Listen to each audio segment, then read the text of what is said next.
Computer. अभी जो हम टॉपिक शुरू करने वाले हैं उस टॉपिक का नाम है इंटीग्रेशन, राइट। टॉपिक के नेम पे ही जाओ, नेम जैसे ही आप बोलते हो integration, now it mean that you have to integrate it. और किसी भी चीज को इंटीग्रेट करना मतलब क्या होता है, what is the meaning of, basic meaning of integration? Substitute. अच्छा, और कुछ और कोई बेसिक, इंटीग्रेट करने का मतलब क्या होता है? किसी भी चीज को मैंने इंटीग्रेट किया, मिक्स करना। और कुछ, इंटीग्रेट करना मतलब क्या होता है, what is the meaning of integration? वो मैथमेटिक्स में तो मत ही जाओ, इंटीग्रेट करना मतलब क्या होता है? किसी भी चीज को इंटीग्रेट करना मतलब क्या होता है? मैं बहुत सारी चीजें एक साथ इंटीग्रेट कर रहा हूँ, इन्वॉल्व करना, वेरी गुड। तो एक बहुत, बाकी सब तो सबने सब्स्टिट्यूट करना, इन्वॉल्व करना, सही, बिल्कुल। इंटीग्रेशन का एक बहुत ही सिंपल सा मीनिंग हो गया कि आप बहुत सारे अदर पैरामीटर जो है या तो आप एक साथ इन्वॉल्व कर रहे हो। हाँ बिल्कुल, वो आप मैथमेटिक्स की बात बताया आपने, एरिया अंडर कर्व।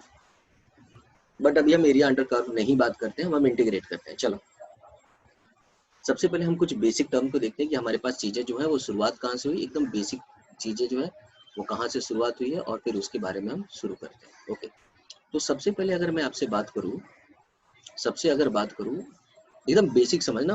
हो सकता है कि तुमको लगे कि ये क्या चल रहा है, लेकिन इनिशियली जब बेसिक से समझोगे तो बहुत सिंपल आएगा। इनिशियली जब आपके टीचर ने आपको एक टर्म पढ़ाया था, वो बताया था 2+2+2+2। कितना बताया था हमें आपके टीचर ने? कितना बताया था बचपन में टीचर ने आपको? कितना बताया था? 8 बताया था, सबको 8 बताया था, right. What is the meaning of, what is the meaning of this 8? 8 का मतलब देखो, 8 के बहुत सारे मतलब हो सकते हैं।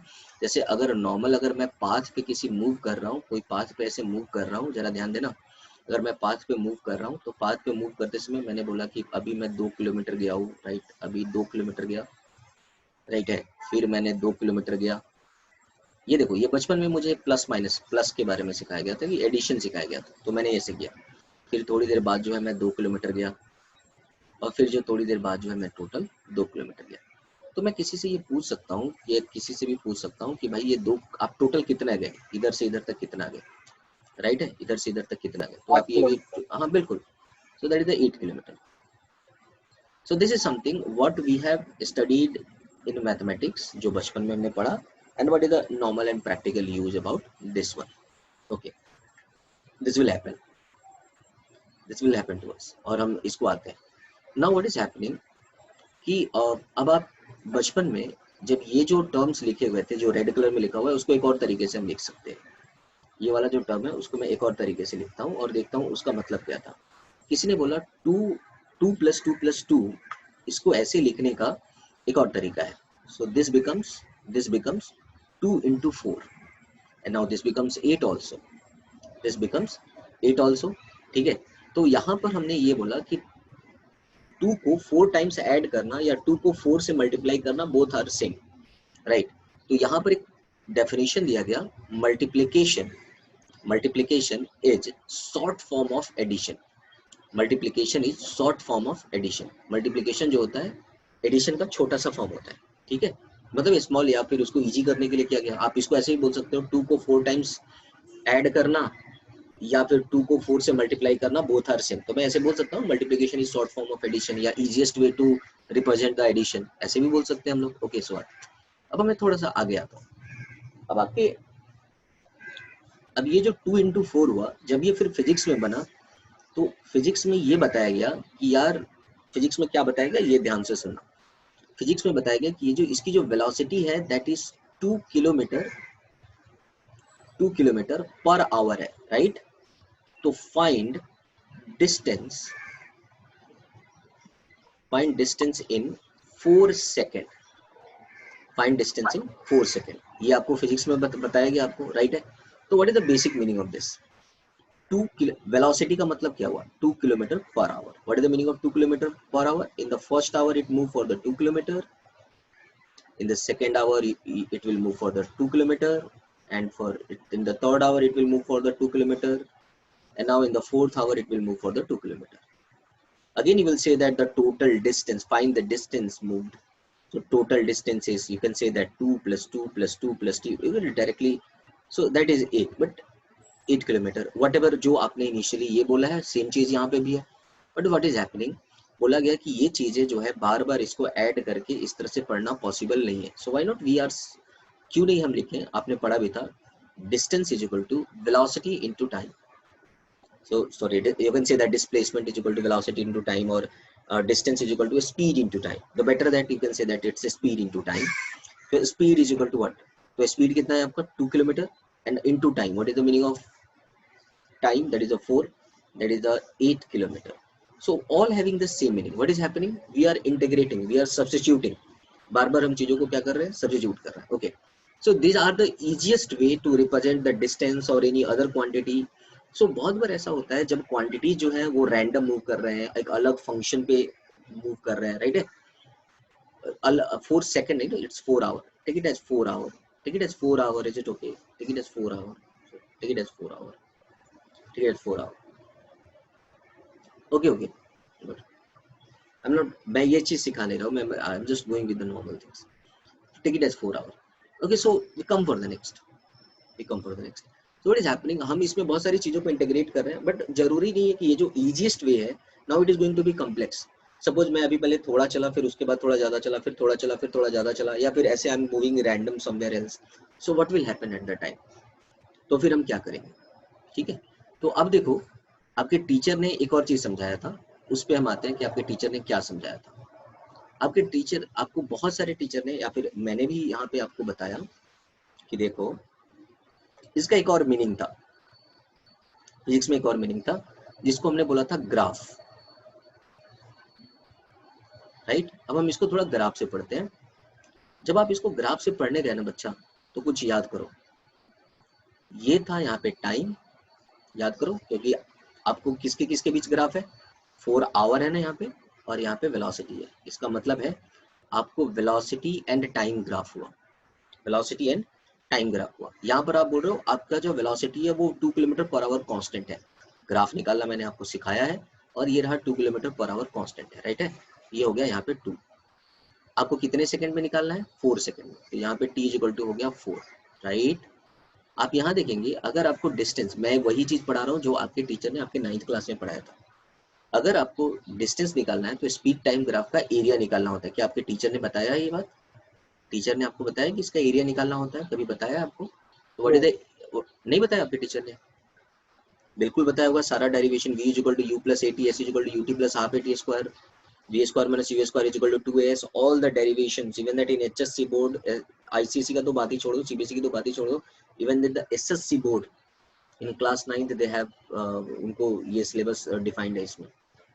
सो एरिया आपके 9th के टीचर ने सिखाया होगा. इस पूरा जो ग्राफ है उसका एरिया हो जाएगा 2 × 4. ये रेक्टेंगल हुआ, रेक्टेंगल का ये वाली हाइट हो गई 2, यहाँ से यहाँ तक हो गया 4, तो रेक्टेंगल का एरिया हो गया 4, दैट इज द 8. और बाद में हम इसको बोलते हैं कि area of speed time graph जो होगा वो आपका डिस्टेंस देगा.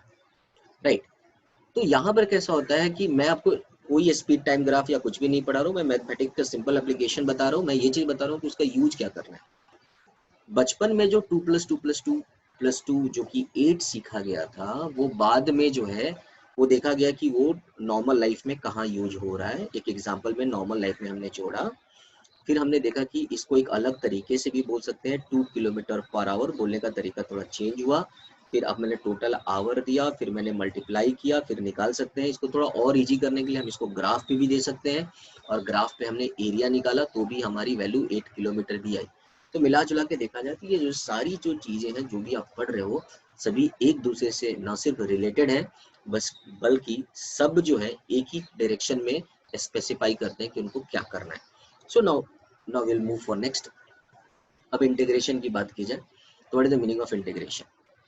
तो अभी आपने जब पढ़ा, जब आप 2 + 2 + 2 पढ़ रहे थे, जब आप 2 + 2 + 2 + 2 पढ़ रहे थे, तो आपने 8 लिखा था. अब इसको आपने इजी किया, इजी करके 2 × 4 लिखा, और ये हो गया 8. इसका मतलब हुआ कि आपने प्लस को इजी करने के लिए मल्टीप्लिकेशन लाया.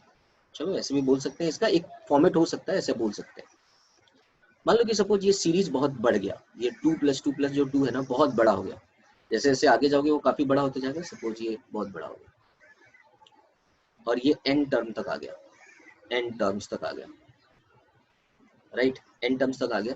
तब आप इसको कैसे लिखोगे? अब तो ऐड करने का अलग फॉर्मूला होता होगा. ठीक है, ये भी आप सीखेंगे सीक्वेंस एंड सीरीज में, या फिर आपने सीखा भी होगा. बट इसको सिंबॉलिकली इतना तो किसी भी पेपर में लिखना पॉसिबल नहीं होता है, इसलिए सिंबॉलिकली लिखते हैं summation of i is equal to 1 to n, मतलब n टर्म्स तक 1 से लेकर n तक, मतलब ये काउंटर है 1 2 3, ठीक है 4, ये काउंटर है।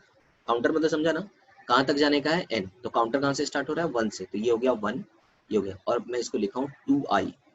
इसका मतलब जानते हो क्या हुआ, ये काउंटर है, क्या हुआ 2, 1 टाइम्स काउंट करो प्लस 2, 2 टाइम्स काउंट करो, कहाँ तक काउंट करना है आपको n तक जाना है। ये लिखने का सिंबल है, ये सब आपको खूब मिलेंगे, ये सब आपके दिमाग में होने चाहिए। समझा कि नहीं समझा? अरे मेरे बच्चे इधर जो है इतना बड़ा आप नहीं लिख सकते ना बार बार पेपर पे, तो इसको मैं ऐसे लिख दिया समीशन। समीशन मतलब ये जो सिंबल होता है वो समीशन का होता है, that is a 2i, i is equal to 1 to n। मतलब क्या हुआ, 2 को कहाँ कितनी बार ऐड करना है, 1 से लेकर n टाइम तक ऐड करना है। Is it clear? हाँ वही बोलो ना, ये जो है काउंटर है। आपने देखो कंप्यूटर साइंस पढ़ा है आपने, काउंटर होता है, सुना है कंप्यूटर साइंस में काउंटर होता है, ये काउंटर है। आई जो है काउंटर है यहाँ पे।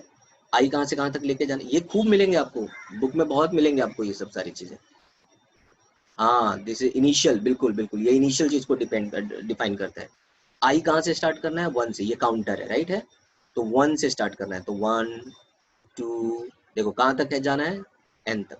इसका कोई मतलब नहीं है, ये काउंटिंग के लिए यूज है, इसके लिए इसका कोई मतलब नहीं है। सपोज अच्छा देखो, अगर मैं ऐसे लिखा summation of i is equal to 1 to 4 2i, तो इसका मतलब जानते हो क्या होता है, इसका मतलब हुआ 2 को कितनी बार ऐड करना है, 2 प्लस 2 प्लस 2 प्लस 2, ये काउंटर हो गया। तो ये हो गया 1 2 3 4, तो ये 1 से 4 टाइम्स ये कैलकुलेट करने के लिए हो गया, इसका कोई मीनिंग नहीं होता, ये ओनली फॉर, अगर यहाँ पे 5 रखा रहता तो एक और बार ऐड कर लो। So these are the counter, तो n तक करना है अपन लोग को, तो n तक के लिए हमने लिखा। मैं बोला कि ये सब चीजें बहुत मिलेंगी आपको काइनेमेटिक्स में, ये सब चीजें जो है खूब भर भर के आती है ये सब सारी चीजें, लेकिन वो क्या है ना अपन लोग को समझ में नहीं आता है, ठीक है। तो हम लोग क्या किया, हम लोगों ने इसको क्या किया, आपने देखा कि ये ऐसे लॉन्ग फॉर्मेट में जा रहा है, ये लॉन्ग फॉर्मेट में जा रहा है, तो इसको ओके, ये जो लॉन्ग फॉर्मेट में जा रहा है इसको सिंबॉलिकली लिखना है। तो इन सिंबल, इन सिंबल हमने लिखा समेशन, ये सब एन टर्म तक है, तो सबको सिंबल में क्या लिखा हमने, समेशन। ये सबको सिंबॉलिकली इतना लिखना पॉसिबल नहीं होता है, तो सिंबॉलिकली लिखा। कितनी बार ऐड करना है, n बार, तो इसलिए लिखा मैंने 1 to n, स्टार्ट करना है 1 से, काउंटर है ये, और n टाइम्स ऐड करना, और इसको लिखा मैंने 2i, मतलब 2 को n टाइम ऐड करना है। इज इट ओके, क्लियर ना? सिग्मा के नीचे समेशन, ये जो है उसके नीचे i इज इक्वल टू 1 लिखा है बच्चा, इसके लिए नीचे लिखा है i and is equal to 1। i is equal to 1 मतलब स्टार्ट 1 से करो, ये इनिशियल है, ठीक है, ये काउंटर का इनिशियल है। 2i नहीं, अरे भैया ये 2i नहीं लिखा रहता है, ये 2 into i ऐसे नहीं लिखा रहता है, ठीक है, ये ऐसे लिखा रहता है, 2 लिखा रहता है और 2 के नीचे छोटा सा ऐसे i लिखा रहता है, ये काउंटर के लिए यूज होता है। समझा आपने लिखने का तरीका, ये 2i तो बिल्कुल अलग चीज हो गया ये तो, समझा आपने, ये 2i जो है ये बिल्कुल काउंटर नीचे लिखा रहता है। Is it clear, is it clear? If i is equal to 3 मतलब 3 बार ऐड कर लो, if i is equal to 3 it means that you have to add 3 times. अच्छा 2 plus 2 plus 2 that's equal to 6, right? Then put, अरे भैया n की value कुछ भी हो सकता है, according as the question you can put the value of n according as yourself. Suppose you requires 2, you requires 3, you requires 5, compute the value according as yourself. हम variable क्यों पढ़ते हैं कि आप अपने अपने हिसाब से उसमें लिमिट सेट कर दो, उसमें वैल्यू सेट कर दो, फिर उस हिसाब से वैल्यू निकालो, ठीक है। अच्छा अच्छा, इज इट क्लियर? n के टर्म में हम निकालते क्यों है, n के टर्म में दिया हुआ है, आप अपने अपने हिसाब से वैल्यू उसमें डाल लीजिए, that's why we are finding terms of n। अच्छा इज इट क्लियर? अच्छा डाउट है बच्चा, अच्छा आपको?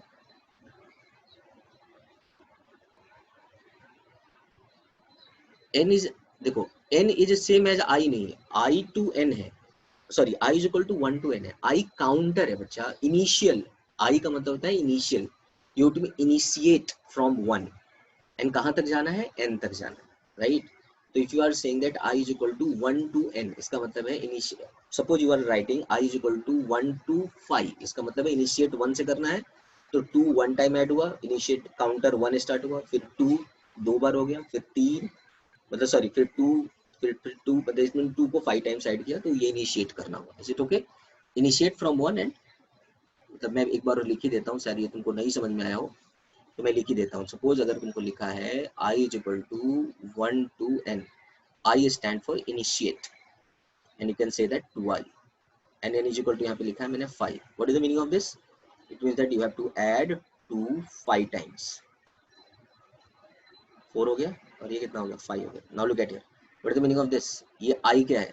I का इस एडिशन से कोई लेना देना नहीं है। I is only the counter. ये आप, इसका आंसर 10 ही होगा। काउंटर क्यों हुआ? मैं रेड कलर से लिख रहा हूँ क्योंकि 1 से स्टार्ट करना है। This is 1, I is equal to 1 2 3 4 5, so it's the counter. ये काउंट करने के लिए। हाँ बिल्कुल, यू कैन, वो अलग चीज होता है। n इज इक्वल टू 3, मैं उतना डेप्थ में नहीं जाऊंगा अभी। n is equal to 3 to 5, this is also actually happen. Actually n is equal to 3 to 5 जब आप लिखते हो ना, तो I is equal to, I से जो 2 तक है वो आप सब्सट्रैक्ट करते हो, पहले 1 से 5 से सब्सट्रैक्ट करते हो। इसका अलग मीनिंग होता है बच्चा, इसका अलग मीनिंग होता है, वो भी आते हैं। चलो ठीक है, वैसे पूछ लिया तो मैं बता देता हूँ। मैं, जैसे तुमने I is equal to 3 to 5 लिखा, ये फंक्शन में आएगा। इसमें लिखना थोड़ा सा अलग लग रहा है मुझे, उतना सही नहीं लग रहा है मुझे, ठीक है, इसलिए मैं इसको अभी होल्ड करना ही बेटर समझूंगा। जैसे 3 to 5 लिखा ना तुमने, इनिशिएट मतलब 3 to 5 मतलब कितनी बार ऐड करना है, वो यहाँ पे फंक्शन प्रॉपर लिखना उसके लिए जरूरी है। इस 2 पे पूरी तरह से समझा पाना शायद थोड़ा मुश्किल होगा, रुक जाओ। इसी जो I इक्वल टू 3 to 5 लिखा है ना, इसको बोलते हैं डेफिनेट इंटीग्रेशन। इसको हम आते हैं थोड़ी देर बाद कर लेंगे, आप टेंशन मत लो, और उसमें मैं समझा दूंगा। जब फंक्शन थोड़ा लिख लेता हूँ तो समझा देता हूँ। अभी सिंबल लिखना सिखा रहा हूँ, तो पहले सिंबल लिखना सीख लो, उसके बाद में फंक्शन में I इक्वल टू 3 to 5 तुमको सिखा दूंगा। अभी 1 to 5 सीख लो। Is it okay? क्लियर है भैया? मैं सिखा देता हूँ, आप उसके लिए वरी मत हो, वो मुझे करना ही है। डेफिनेट इंटीग्रेशन में वही आता है। ये देखो, इसका मतलब जो है, प्लस जब बड़ा हुआ, प्लस को जब मैंने थोड़ा और एडवांस पढ़ा, तो प्लस का मतलब हो गया समेशन। समेशन का मतलब क्या होता है? ऐड करना। यहाँ तक समझा? प्लस को इजी करने के लिए क्या आया? मल्टीप्लीकेशन। प्लस को इजी करने के लिए क्या आया? मल्टीप्लीकेशन। और इस प्लस को बड़ा किया तो क्या मिला हमारे पास? समेशन। Is it okay? अब ये देखो, ये प्लस जो था और ये मल्टीप्लिकेशन जो था, वो एरिया जो था, इन सब के बीच आपने रिलेशन तो देखा ही होगा। अब हम आते हैं कि जरा ध्यान दो, इसको बड़े अच्छे से समझना। ये वाले पार्ट को ना, अभी मैं इसको थोड़ा यहीं पे होल्ड करता हूँ, फिर सिंबल को आगे ले जाता हूँ। जिस बच्चे को I is equal to 3 to 5 doubt है, आप बिल्कुल फिक्र मत करो, उसका बिल्कुल मतलब होता है 1 to 5 माइनस 1 to 2, ठीक है? तो वो ये हो जाता है 3 to 5, ऐसा होता है, ठीक है? बट उसके लिए डेफिनेट इंटीग्रेशन का एक टर्म है। इस 2 पे लिखना शायद उतना अच्छा नहीं लग रहा है या प्रैक्टिकल नहीं लग रहा है, तो मैं थोड़ा सा फंक्शन लिख लेता हूँ और वहाँ पे लिख के आपको सिखा दूंगा, और आप अपने सवालों का जवाब खुद ही ले लो। चलो आगे चलो, इसलिए आप उसके लिए वरी मत हो। यहाँ देखेंगे, सपोज, अब एक बात बताओ, मैंने सबसे पहले क्या बताया? प्लस बताया, राइट है? प्लस करके बताया ना, 2 kilometre plus 2 kilometre plus 2 kilometre, याद है? याद है, बताया मैंने, प्लस करके बताया मैंने। ओके, उसके बाद हमने क्या किया? मल्टीप्लीकेशन बताया, 2 into 4, राइट है ना? Speed into time.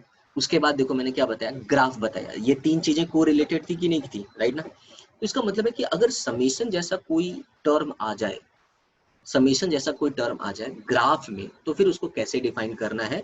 आप में से कुछ बच्चों ने आंसर भी दिया था, area bounded by curve, integration का एक बताया था। तो बात आती है कि ग्राफ में आपको कैसे देखना होगा, ग्राफ में कैसे समझना होगा। तो चलिए हम ग्राफ के बारे में बात करते हैं और ग्राफ के बारे में समझने की कोशिश करते हैं। देखो, हमने इनिशियली पढ़ा 2 + 2 + 2 + 2, करेक्ट? आपने जोड़ के देख लिया, फिजिक्स में कैसे इस्तेमाल करना है, 8 किलोमीटर आ गया। फिर आपने देखा कि 2 into 4, मतलब स्पीड जो है आपको 2 किलोमीटर पर आवर दिया हुआ था और टाइम दिया हुआ था 4 आवर, तो आपने 8 किलोमीटर लिखा, मल्टीप्लाई कर लिया, मतलब प्लस भी आया, फिर मल्टीप्लीकेशन आया। फिर 9th के टीचर ने ग्राफ बनाना सिखाया था, फिर ग्राफ में आपने एरिया निकाला और वो सारी चीजें आ गई।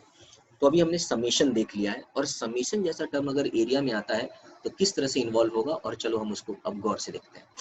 सपोज आपको एरिया निकालना है, एक्स वाई का कोई एरिया निकालना है, ये रहा एक्स और ये रहा वाई, और आपको मैं बोलता हूँ कि इसका एरिया निकालो,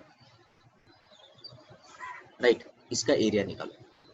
अब प्रॉब्लम आपके पास क्या है? जानते हो प्रॉब्लम क्या है आपके पास? इसका एरिया निकालना आपके लिए पॉसिबल नहीं है। क्यों नहीं है पॉसिबल? क्योंकि आपके जो टीचर ने आपको फॉर्मूला बताया गया था, वो फॉर्मूला बताया गया है ट्रायंगल का, रेक्टेंगल का, पैरेललोग्राम का, ये सब का बताया गया। ये तो नॉर्मल कर्व है। अब इसका एरिया कैसे निकाला जाए, ये हो गई थोड़ी सी गड़बड़ बात। ये इसका एरिया कैसे निकाला जाए, ये हो गई थोड़ी गड़बड़ बात। ठीक है, मेरे को ये इसका एरिया निकालना है, ये वाला पार्ट। ठीक है, ये वाला एरिया निकाला। अब इसमें गड़बड़ क्या हो गया, अगर ये ट्रायंगल होता तो मैं बना देता, लेकिन ये वाला पार्ट कर्व दिख रहा है। अब इस कर्व का कैसे निकाला जाए, बाद में ये कर्व ट्रायंगल भी हो जाएगा। आपको क्लियरली ये बात बताया गया है कि straight line is a part of a very big curve. तो ये जो स्ट्रेट है उस पर भी मैं इसी फॉर्मूला से स्ट्रेट लेकर आ जाऊंगा। पहले मैं यूनिवर्सल फॉर्मूला समझा देता हूँ और उसी फॉर्मूला से मैं स्ट्रेट प्रूफ कर दूंगा कि स्ट्रेट में क्यों ऐसे लिखा गया था, ट्रायंगल का half into base into height क्यों लिखा गया था, ये मैं आपको बता दूंगा। लेकिन एज फॉर नाउ आपको पहले कर्व सीखना है, फिर आपको इजी वाला सीखना है। इजी आपको आता है, तो अब मेरे को ये एरिया निकालना। तो मैं इसको क्या करता हूँ, छोटे छोटे सेगमेंट में बांट देता हूँ। चलो इसको मैंने बहुत ही छोटा छोटा सेगमेंट में बांट दिया। ये वाला सेगमेंट हुआ, ये वाला सेगमेंट हुआ, ये वाला सेगमेंट हुआ, ये वाला सेगमेंट हुआ। ठीक है, ये तो बहुत छोटा सेगमेंट होता है। ठीक है, ये वाला पार्ट है। ये वाला जो पार्ट अगर आप देखोगे बच्चा, इसको थोड़ा सा जूम करके यहाँ लिखता हूँ। ठीक है, ये छोटा सा पार्ट आपको दिखेगा, राइट है। सपोज इसकी जो हाइट है ये वाई है, दिस इज वाई और दिस इज एक्स।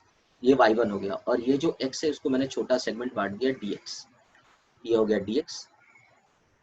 अब मैं क्या करता हूँ, ये दूसरा वाला निकालता हूँ, ये वाला पार्ट इससे थोड़ा ऊपर जाता हूँ। ये वाला पार्ट, ये हाइट थोड़ी इसकी बड़ी होगी, ये हो जाएगा y2 और ये हो जाएगा dx। फिर ये वाला पार्ट देखो, ये वाला जो पार्ट है इसको थोड़ा सा और जूम करते हैं। ये देखो ट्रायंगल, ये जो हो गया तुम्हारा y3 हो गया और ये हो गया dx। Is it okay. Similar way में एक और ले लिया जाए, ये वाला पार्ट। तो ऐसे देखेंगे आप, बहुत छोटे छोटे जब आप रेक्टेंगल्स को ऐसे ऐड करते जा रहे हो तो लगभग आप कर्व का बना ले रहे हो कि नहीं बना रहे हो। अच्छे से समझना इसको। ठीक है, फिर ये वाला पार्ट मैंने ऐड किया, तो ये जो हो जाएगा y3 इंटू डी एक्स। और ऐसे करते करते मैं एकदम अपर वाले पार्ट पे चला गया हूँ, ये वाला पार्ट पे। ये ब्लू कलर वाली लाइन जो लगभग सेम ही है, ये रहा।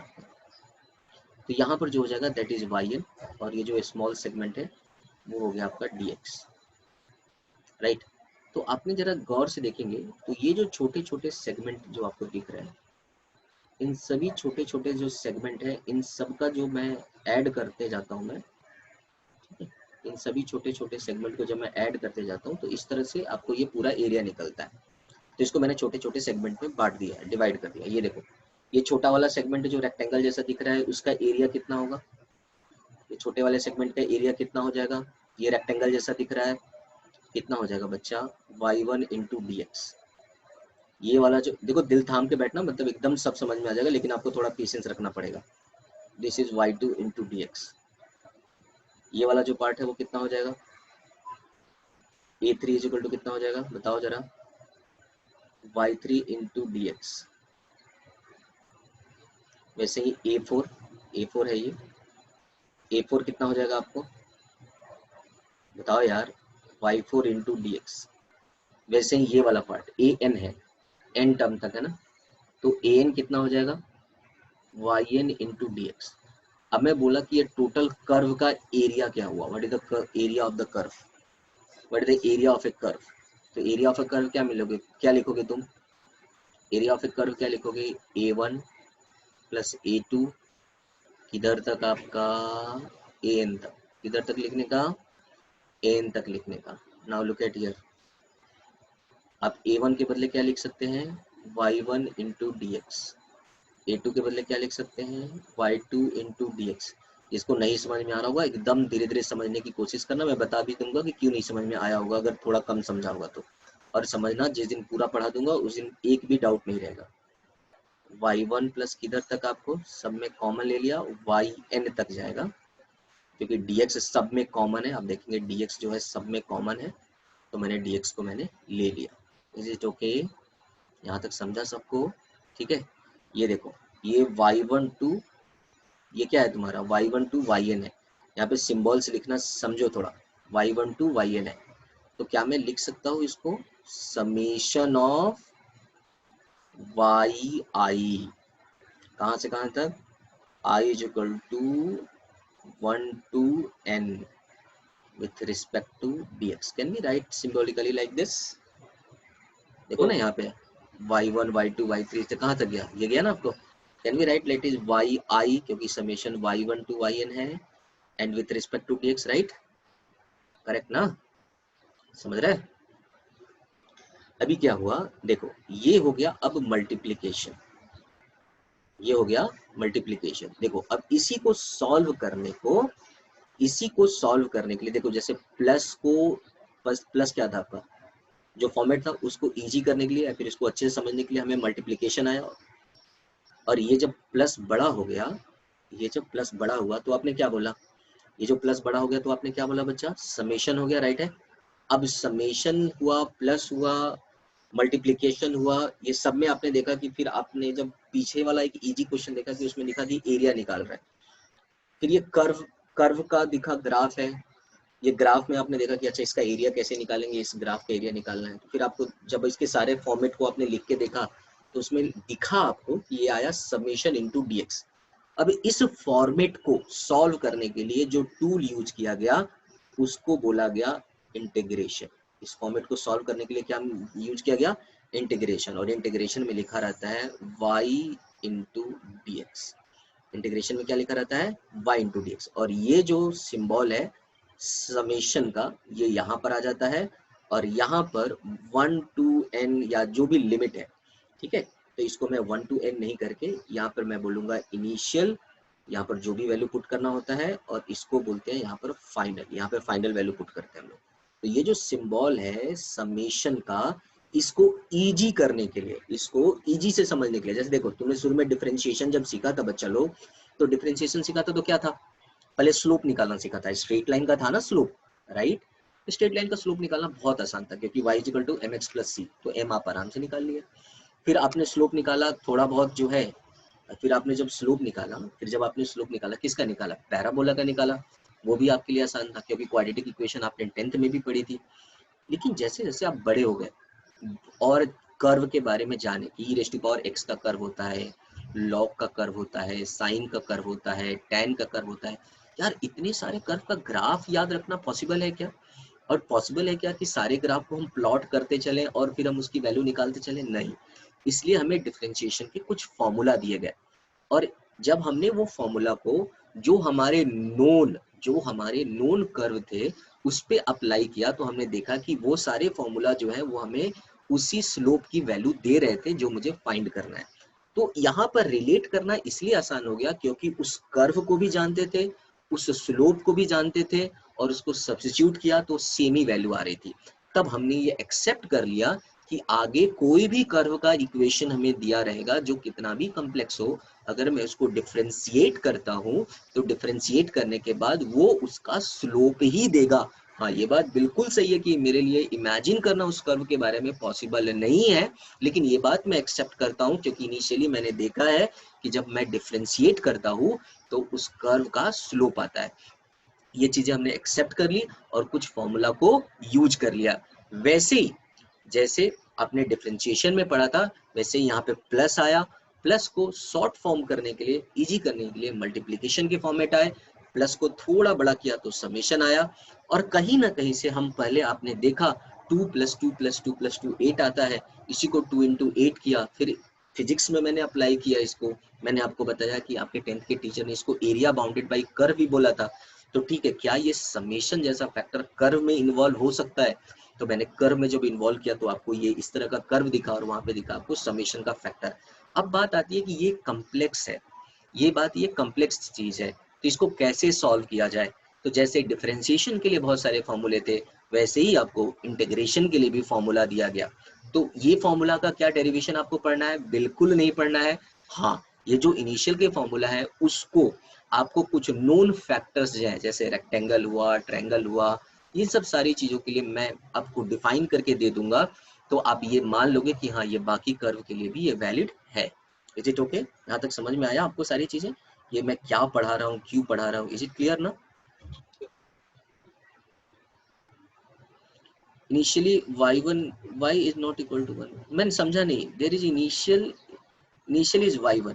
अक्षर तुमने क्या पूछा, फर्स्ट काउंट की वैल्यू से लेकर, देखो यही चीज है ना, मतलब मैंने क्या बोला यहाँ पे, इनिशियल जो है, इनिशियल 1 मतलब मैंने यहाँ पे देखो, यहाँ पे मैंने जगह छोड़ रखा है, यहाँ पर मैंने जगह छोड़ रखा है, ठीक है। ये काउंटर जो है कहाँ से कहाँ तक करना है, काउंटर नहीं बोलोगे, ये मतलब ये वैल्यू कहाँ से कहाँ रखनी है आपको, इनिशियल और फाइनल वैल्यू कहाँ रखनी है, ये आपको कंडीशन जो होगा उसमें दिया रहेगा।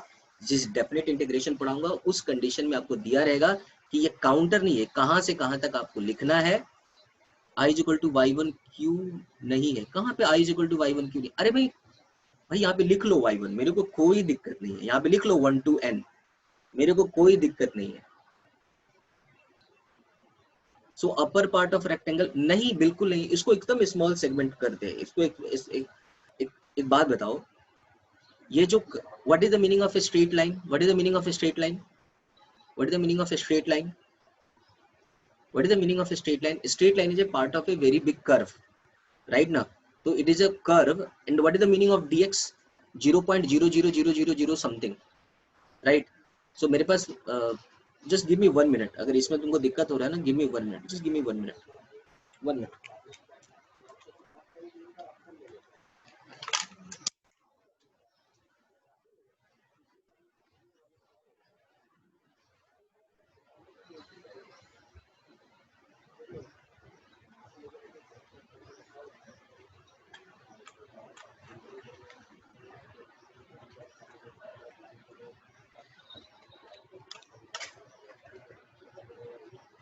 Okay. Very yes, yes. Now look at here. Am I visible for you? Am I visible for you? Okay. So now look at it. So ये देखो. Now look at it. So ये रहा माचिस की तिल्लियां. मैं ज्यादा तिल्ली नहीं लेता हूँ, कुछ तिल्ली लेता हूँ. So make it a curve. देखो. ये देखो. I'm just making it a curve.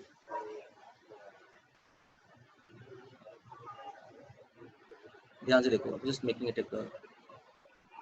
ये देखो, ये कर्व जैसा दिख रहा है ऐसा. Is it a curve now?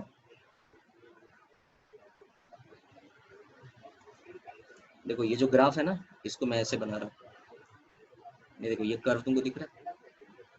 ये देखो, ऐसे ड्रॉ करो. ऐसे है ना तुम्हारा, like this. Is it a curve for you? तो इसको मैं अच्छे से ड्रॉ करूँ तो ये कर्व ऐसे हो जाएगा. दिख रहा है तुमको ये? सर इतनी तिलियां संभालना मुश्किल है, but I am okay with this.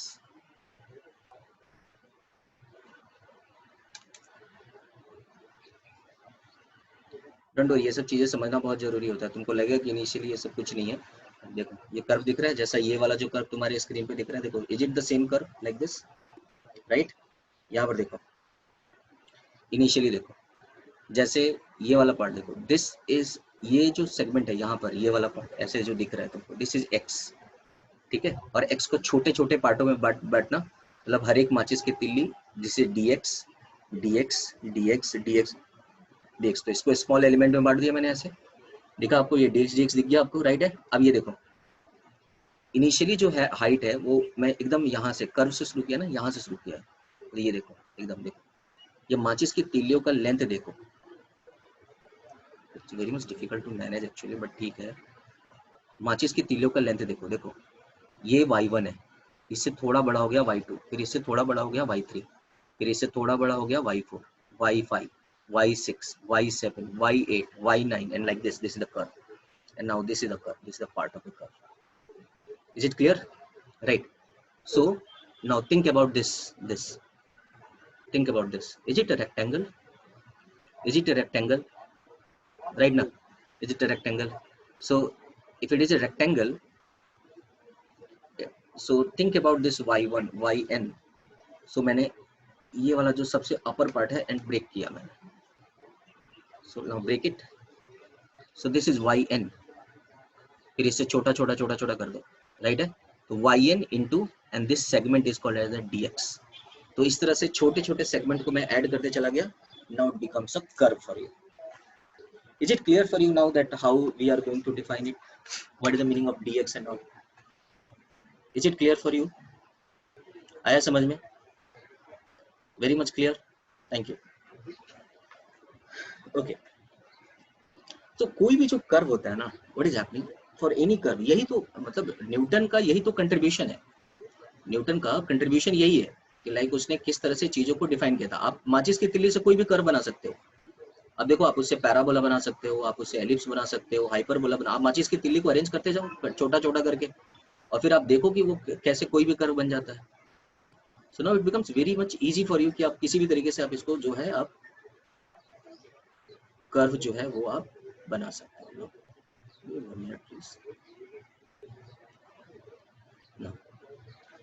अब आपने क्या देखा है यहाँ पर, आपने जो देखा मैं उसके बारे में बात करता हूँ। ठीक है, मैंने बोला यहाँ पे 1 to n इनिशियल और ये फाइनल वैल्यूज होते हैं। ये वैल्यूज को हम पुट करते हैं, बट मैं अभी वैल्यूज में आना नहीं चाहता आपको, इसलिए मैं इसके बारे में डिटेल्स इन्फॉर्मेशन आपको नहीं दे रहा। मैं आगे चलता हूँ। आपने ये देखा कि पहले प्लस आया, फिर मल्टीप्लीकेशन हुआ, फिर इस प्लस बड़ा हो गया, समेशन हुआ, फिर हमने वो एरिया से भी देखा। जब मैं इसको एरिया से रिलेट किया, जब मैं इसको एरिया से रिलेट किया जब मैं इसको एरिया से रिलेट किया तो ये जो पार्ट है, मतलब देखो, सबको ऐड करना, इसको हम बोलते हैं समेशन। देखो वर्ड समझो ना, समेशन या इंटीग्रेशन, इंटीग्रेट करो या ये समेशन करो, बात सेम ही है। मतलब सब्स्टिट्यूट कर रहे हैं आप वैल्यू को, ये सेम ही बात है। तो देखो, जैसे प्लस को इजी करने के लिए, प्लस को मतलब इजी करने के लिए मल्टीप्लिकेशन आया, वैसे ही समेशन को इजी करने के लिए जो टर्म आया वो आया इंटीग्रेशन। समेशन को इजी करने के लिए क्या आया? इंटीग्रेशन। ठीक है, देखो प्लस जब बड़ा हुआ तो इसको हमने क्या बोला? समेशन। Is it okay? अच्छा, एक और चीज देख लो इसमें, मैंने क्या बताया, मैं प्लस जब बड़ा हुआ तो इसको मैंने क्या बोला? समेशन। प्लस को इजी करने के लिए क्या आया? मल्टीप्लिकेशन। समेशन को इजी करने के लिए क्या आया? इंटीग्रेशन। अच्छा, आप देखेंगे ये जो मल्टीप्लिकेशन है वो कहीं ना कहीं से इंटीग्रेशन ही है। जैसे देखो यहाँ पे y इंटू डी एक्स, ये मल्टीप्लाई हुआ है कि नहीं हुआ है? अरे भैया, समेशन में हमने मल्टीप्लिकेशन किया है कि नहीं किया है? देखो ना, समेशन में मैंने मल्टीप्लिकेशन किया है कि नहीं किया है? y summation into d x. तो इसको हम एक्चुअली देखोगे तो जो मल्टीप्लिकेशन है उसी का एडवांस फॉर्म ही इंटीग्रेशन होता है। इन सभी में अगर मैं कुछ फाइंड करता हूँ वो बोलता हूँ एरिया। इसमें क्या निकालना होता है? एरिया। ठीक है, इसमें क्या निकालना होता है? एरिया। इंटीग्रेशन एंड सबमिशन नहीं, summation. Integration and summation, yes, both are same.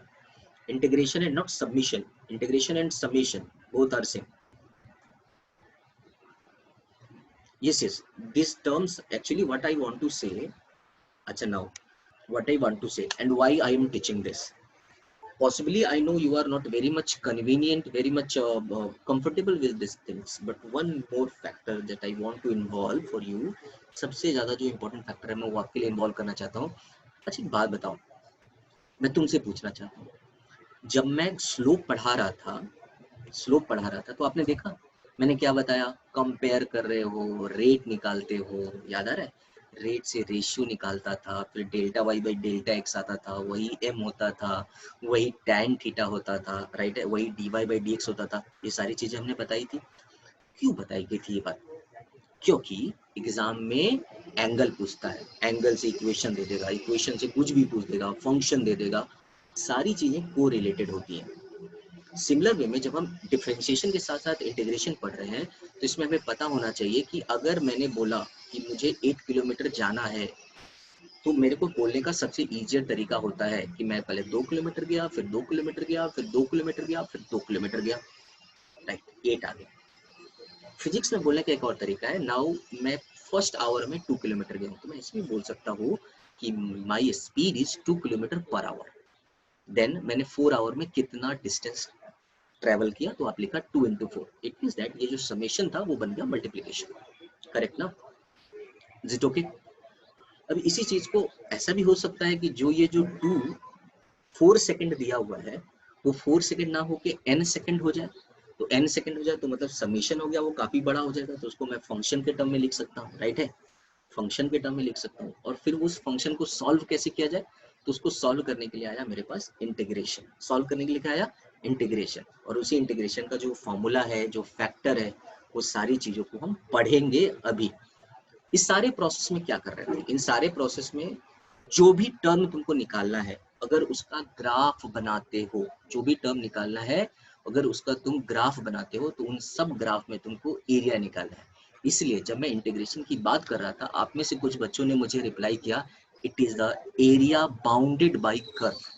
मतलब जो पैरामीटर को आप ऐड कर रहे हो या जो पैरामीटर को आप मल्टीप्लाई कर रहे हो या जो पैरामीटर का आप बहुत बड़े टर्म में एक्सपांड करके समेशन निकाल रहे हो या जो पैरामीटर को आप इंटीग्रेट कर रहे हो, कहीं ना कहीं से अगर आप उसका रिप्रेजेंटेशन ग्राफ पे करते हो तो आप उसका एरिया निकालोगे।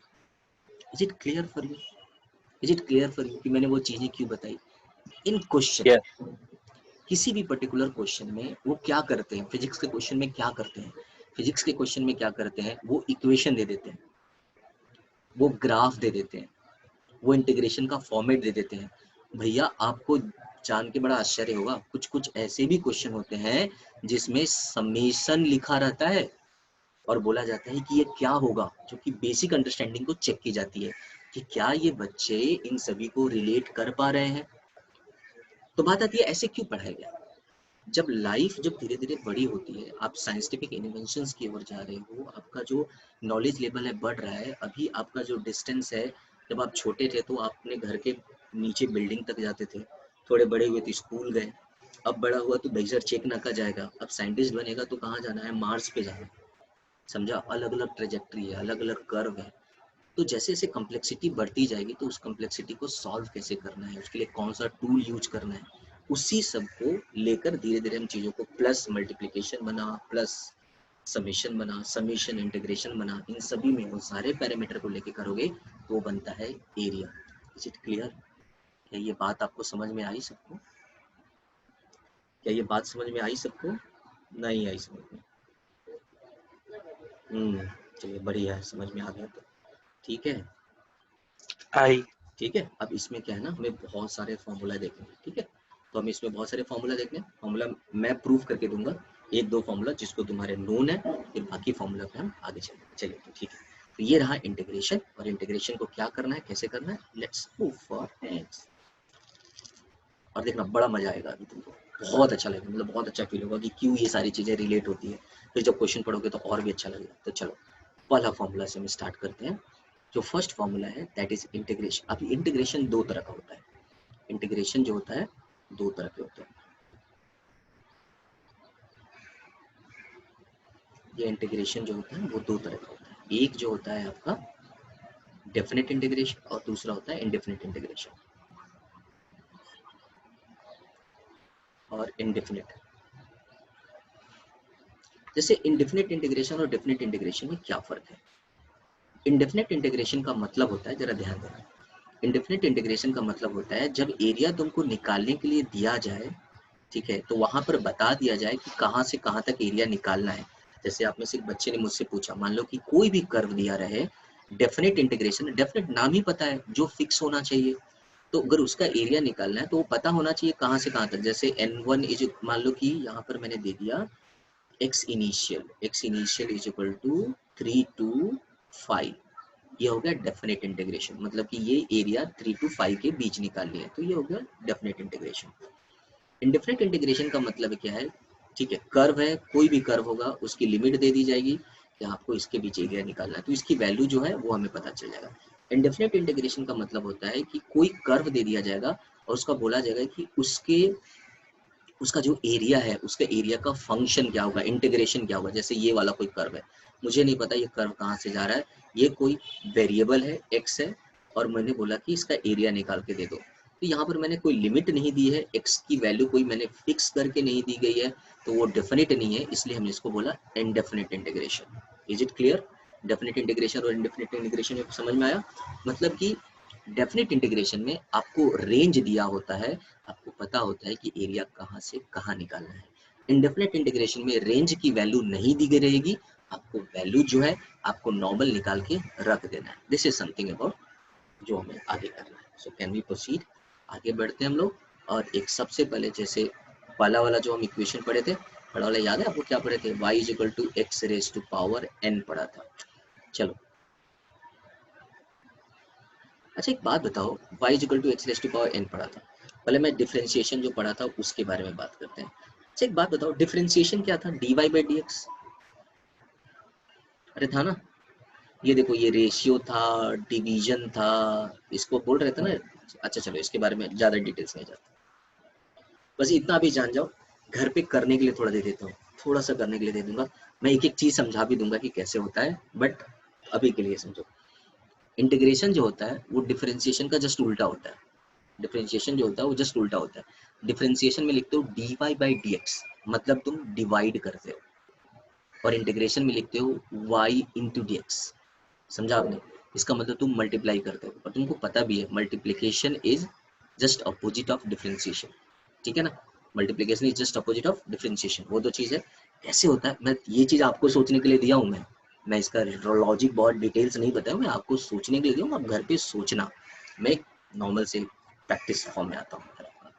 चलिए, अगर मैं डिफरेंशिएशन के पहले डिफरेंशिएशन जो पढ़ा है उसके बारे में बात करूँ। मान लो कि लिखा रहे y is equal to x raise to power n। आप सबको मैंने डिफरेंशिएट करना सिखाया है dy बाई डी एक्स। तो आप सबने एक फॉर्मूला सीखा है, पता है क्या सीखा है आपने? Differentiation of x raise to power n upon d x. पता है आप सबने क्या फॉर्मूला मुझे बताया था, याद है कुछ? n into x raise to power n minus one. Okay, अब मैं इसको इंटीग्रेट कर रहा हूँ।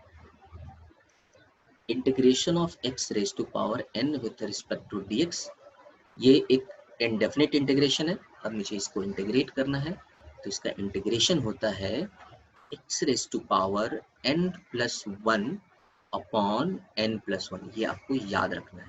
X raise to power n का डिफरेंस इंटीग्रेशन क्या होता है? X raise to power n plus one का डिफरेंशिएशन क्या होता है? X raise to power n plus one by n plus one. इसके साथ एक आर्बिट्री कांस्टेंट भी लिखा रहता है c, बट इसके बारे में हम बाद में बात नहीं करते, अभी कर लेते हैं। आर्बिट्री कांस्टेंट का मतलब होता है कोई भी इंडेफिनिट इंटीग्रेशन आप लेके चलते हो, ठीक है, तो उसमें जो कोई पर्टिकुलर अमाउंट का जो कांस्टेंट होता है वो उसके क्या बोल सकते हो, वो एज अ क्या, एक काम करो, थोड़ा सा डेफिनेट इंटीग्रेशन के लिए रुक जाओ, या फिर इसको अभी छोड़ भी दो, बहुत जगह नहीं भी दिया जाता है। थोड़ी देर के लिए रुक जाओ, डेफिनेट इंटीग्रेशन होगा तो मैं वहां पे बता दूंगा। अभी सिर्फ आपको इतना ही फॉर्म, बट कोई दिक्कत नहीं, कोई दिक्कत नहीं है। मैं बिल्कुल थोड़ा सा भी कम्प्लेक्सिटी क्रिएट नहीं करना चाहता। सीधा याद रखना है, सीधा याद रखना है। X raise to power n with respect to dx का जो डिफरेंशिएशन होता है, इंटीग्रेशन होता है, x raise to power n plus one upon n plus one होता है। ये इंटीग्रेशन का फॉर्मूला है, आपको याद रहना चाहिए, ठीक है? इसका डिफरेंशिएशन का फॉर्मूला आपको मैंने याद करा दिया है, ये इंटीग्रेशन का फॉर्मूला याद होना चाहिए। तो चलो हम इस पे ना बहुत अफलातूनी क्वेश्चन करते हैं और एक एक चीज समझने की कोशिश करते हैं कि ये क्यों दिया गया है और कैसे दिया गया है, ठीक है? चलो सॉल्व करते हैं जरा, बड़े ध्यान से देखना जरा। आर्बिट्री कांस्टेंट क्या है, कैसे है? इंडेफिनिट पढ़ाऊंगा तो पक्का उस वक्त समझ में आ जाएगा। हाँ हाँ हाँ, बिल्कुल बिल्कुल, मैं कोई टेंशन नहीं है, विद रिस्पेक्ट टू वाई नहीं होता, और y with respect to y होता है। एक मिनट में जरा मैसेज पढ़ लूँ, बच्चे लोग का क्या मैसेज है। I don't understand the integration part x raise to power n। हाँ बताता हूँ स्तुति, बिल्कुल आप बेफिक्र होके समझो, बेफिक्र होके समझो एकदम। एक बार में नहीं समझ में आएगा, 10 बार बता दूंगा, आप बिल्कुल बेफिक्र होके समझो सर। चलो नाउ लुक एट हियर, मैंने क्या लिखा, मैंने क्या लिखा, लेट, ऐसा लिख सकता हूँ ना, y is equal to x raised to power n, ऐसा लिख सकता हूँ ना। Now you can see that integration of y with respect to dx, ये नुपुर का जवाब है। इसका फॉर्मूला, इसका formula x raised to power n with respect to dx, right? इसका फॉर्मूला याद करना है, सबको याद रखना होता है। जो n है ना, n का पावर एक बढ़ा देने का, तो x रेज टू पावर कितना आ गया, n प्लस वन अपॉन, और जो बढ़ा है ना उसको उसी से डिवाइड कर देने का, तो ये हो गया n प्लस वन।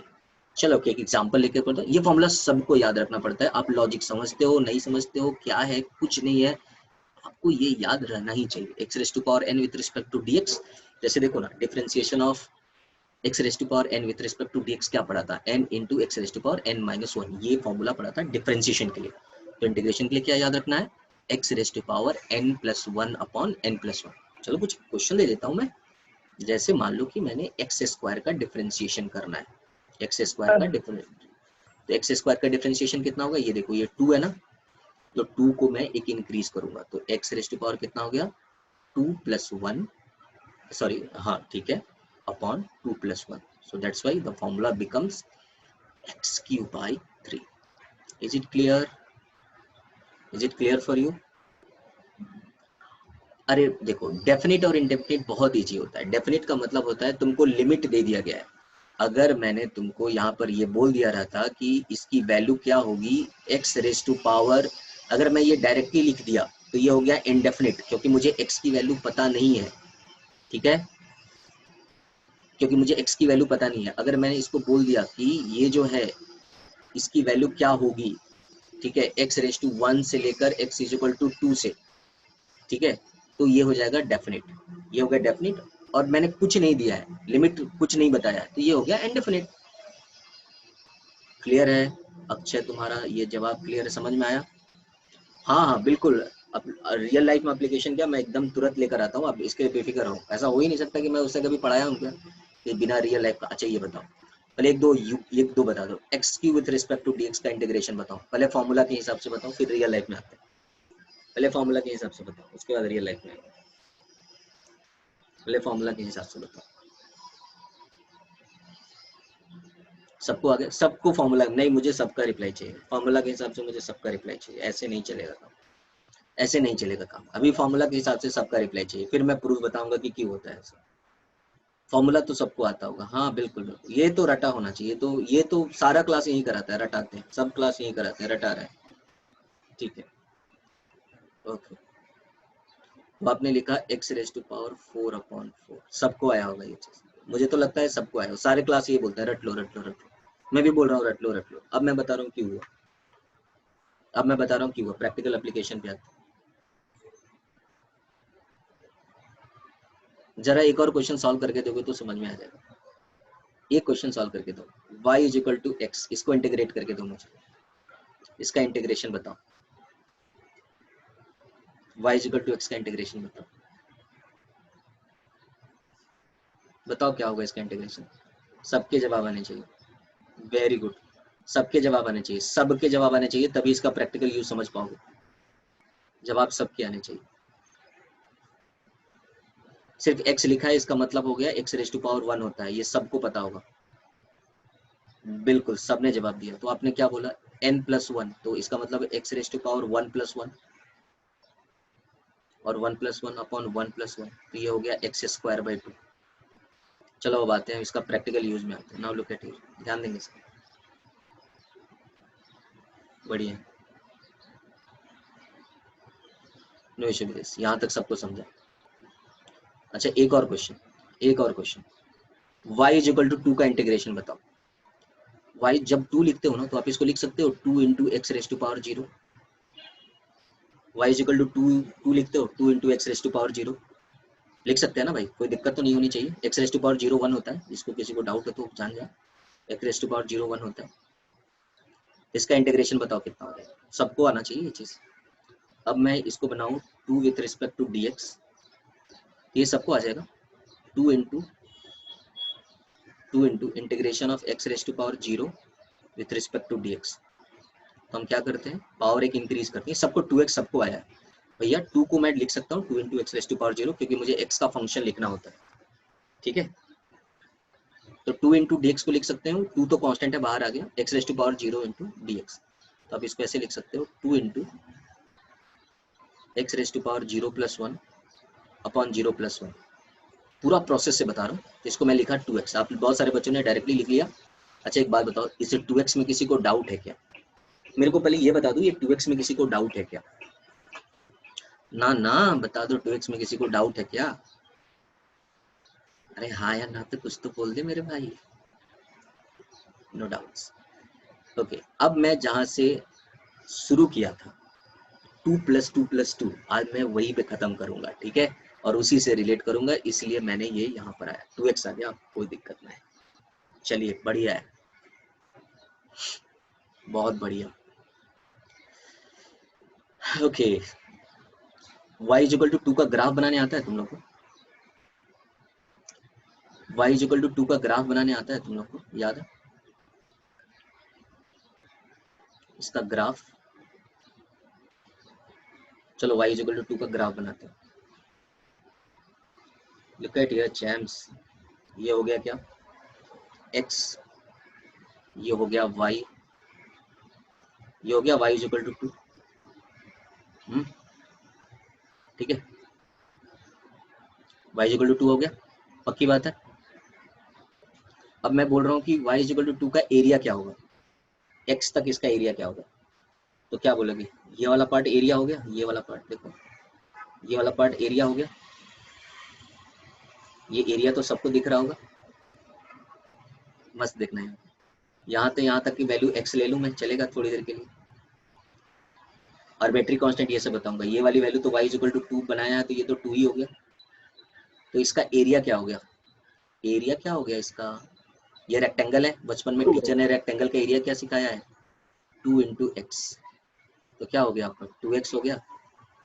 और ये वही टर्म है ना जो मुझे इंटीग्रेट करके आया है, और मैंने बोला है ना इंटीग्रेट का मतलब होता है एरिया बाई कर्व, या एरिया अंडर कर्व, बेटर रहना होगा, सही होगा, एरिया अंडर कर्व। तो ये जो y इज इक्वल टू 2 है एक कर्व है, कि स्ट्रेट लाइन भी तो कर्व ही होता है, एरिया अंडर कर्व, तो उसके अंडर का जो एरिया होगा ये हो गया 2x। और इसी चीज का तो आपने इंटीग्रेट करके 2x निकाला है, और इसी चीज को तो आप अब ग्राफ पे एनालाइज करके देख रहे हो, दिख रहा है सारी चीजें आपको, आ रही है चमक में, आ रही है बातें, आ रही है चमक में बातें। अब देखो, अब इसके आते हैं प्रैक्टिकल एप्लीकेशन पे, अब आते हैं प्रैक्टिकल एप्लीकेशन पे, अब आते हैं प्रैक्टिकल एप्लीकेशन पे।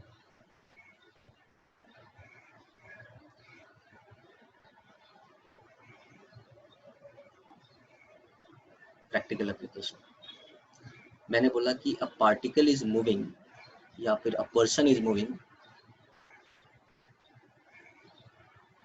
Person is moving with a speed of, last वाला जो क्वेश्चन है, with a speed of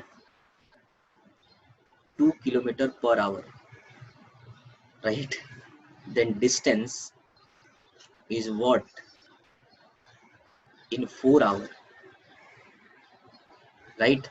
याद करो वो चीजें जो पढ़ा था सबसे पहले बचपन में स्पीड कितना है 2 किलोमीटर पर आवर और 4 आवर, तो कैसे करेंगे, पहले आवर में 2 किलोमीटर, दूसरे आवर में 2 किलोमीटर, तीसरे आवर में 2 किलोमीटर, चौथे आवर में 2 किलोमीटर, ये हो गया 2 kilometre, 2 kilometre, 2 kilometre and 2 kilometre, तो कितना हो गया तुम्हारा 8 किलोमीटर, राइट। अब वो टीचर की बातें जिसने बताया था distance is equal to speed into time, so that is 2 into 4 and that is the 8 kilometre. फिर वो 9th क्लास के उस टीचर की बातें जिसने स्पीड टाइम ग्राफ सिखाया था, वीटी, ये रहा वीटी ग्राफ, ये जो है 2 है, और टाइम जो लेना है वो 4 लेना है, तो ये हो गया एरिया, और इसका जो एरिया होगा टी कितना लेना है 4 लेना है ना, तो इसका जो एरिया है वीटी ग्राफ का 4 into 2 and that is 8, that is the 8 kilometre, right है। क्या ये देखो, ये सुनो जरा ध्यान दो, जहाँ पे ये y है, जहाँ पे b है यहाँ पे y रख दूं मैं, और जहाँ t है वहाँ पे बचपन से सिखाया था x रख दूं मैं, तो क्या ये सारी चीजें वो नहीं हो गई जो मैं इंटीग्रेट करके सिखा रहा हूँ।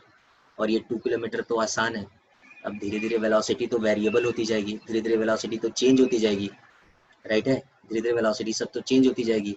अब वेलोसिटी 2 किलोमीटर पर आवर है, थोड़ी देर बाद वेलोसिटी टी स्क्वायर हो जाएगा, उसके बाद टी क्यू हो जाएगा, उसके बाद साइन एक्स हो जाएगा, उसके बाद e raise to power x हो जाएगा, उसके बाद sine into e raise to power x हो जाएगा, बहुत सारा कर्व हो सकता है। तब कैसे निकालोगे, हाँ एक बात पता है, ये 2 किलोमीटर पे समझ में आया, ये इंटीग्रेशन ही वही है।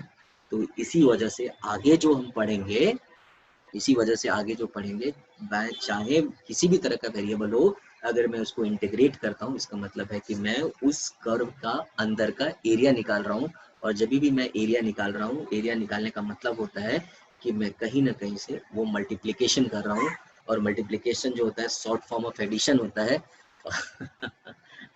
कैसा लगा, कुछ आया समझ में,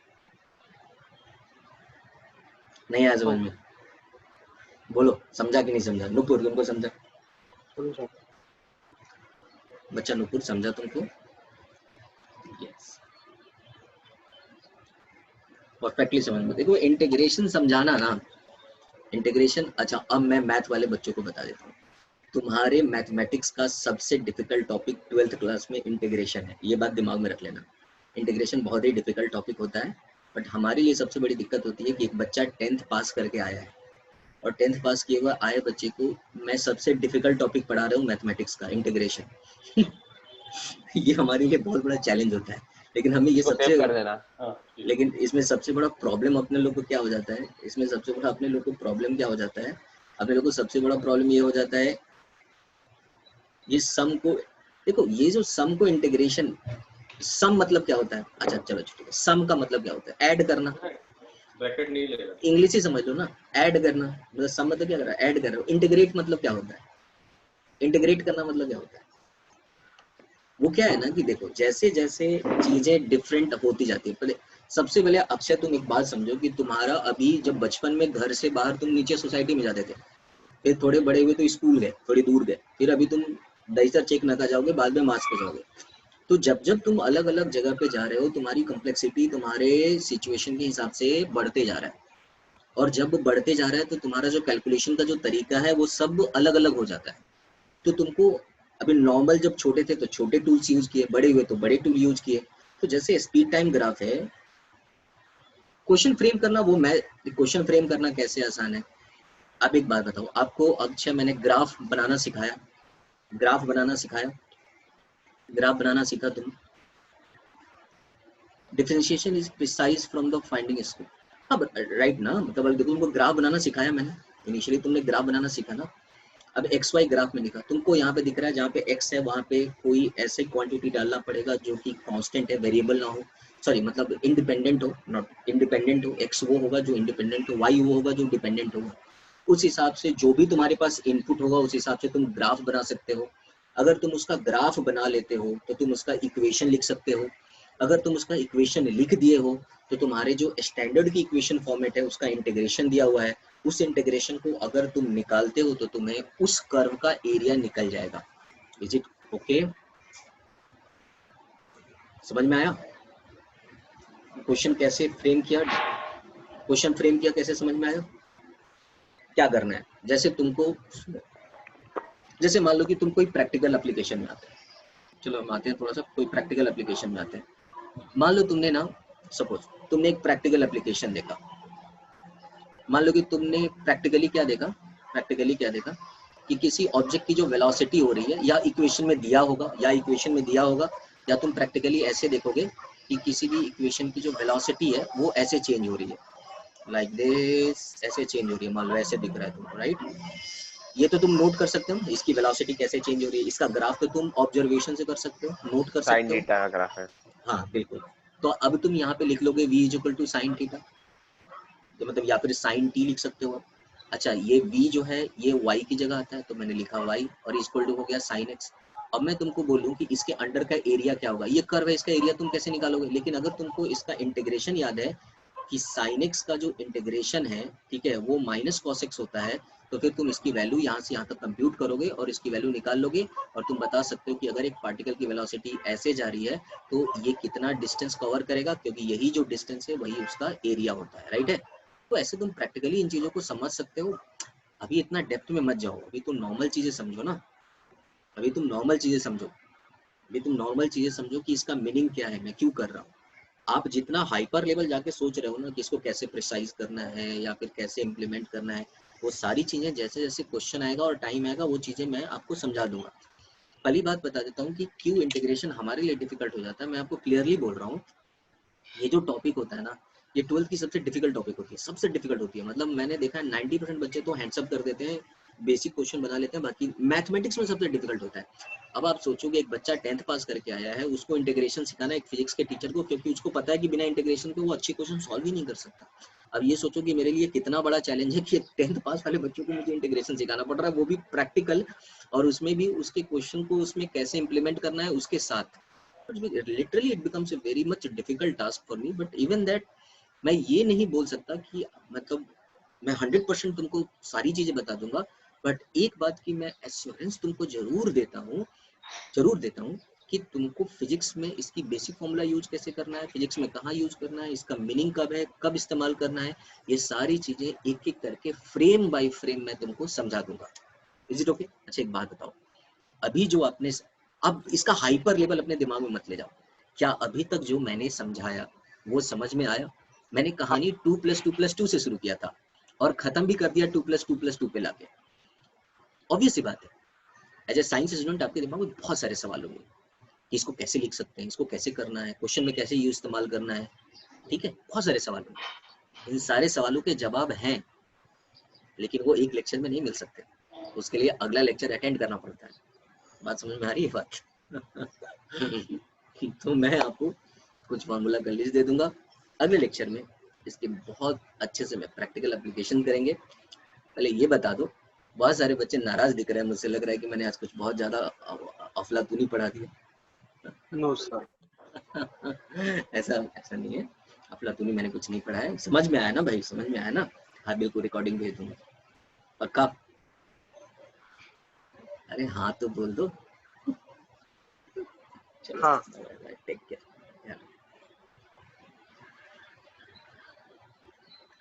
रिकॉर्डिंग बेस्ड। Okay guys.